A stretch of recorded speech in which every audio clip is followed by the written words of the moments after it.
आपका नाम? अब्दुल हमीद। क्या मसला है आपका, ये जो जगह का यहाँ पे चल रहा है? चूड़े हैं। हाँ। ये प्रॉपर्टी मेरी थी, अब ना मदद तहसीलदार कर रहा, ना कर रहा एसओ साहब, ना एसटीएम कर रहा हमारी मदद। हम बिल्कुल गरीब लोग हैं, ये हमारी मदद नहीं कर रहे, ये ज़मीन छीनना चाहते हैं। ये आप आदमी आया है कहाँ से? गड़ा मोड़ से। ये अहमियत का बंदा है और अहमियत जो है इसमें मारपीट हो गई और अहमियत जो है और आर्मी हमारे से लगवा छीन के इसको दे रही है। हमारी कोई सुनता नहीं है, कोई गुजारिश नहीं है हमारी करना। जहांगीर इकबाल। बताएं।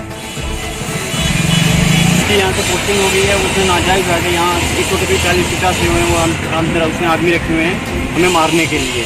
हर रोज़ वो 40-50 जो आदमी यहाँ रखता है, हर रोज़ वो यहाँ जो 40-50 आदमी रख रहा है हमें मारने के लिए। उसका ये इरादा है कि इन्हें मार के ये जो ज़मीन है 1 मरले आर्मी छोड़ दी हुई है, वो लिहाजा इस पर नाजायज़ कब्जा कर रहा है। आपको भी एसडीएम सुरनकोट या तहसीलदार के साथ कभी इस मसले में मिले? एसडीएम साहब के पास गया, उसने हमारी कोई अपील नहीं सुनी। तहसीलदार बड़े के साथ बात किया, उसने कोई नायब तहसीलदार ने हमारी मदद कर रहे हैं, नायब साहब।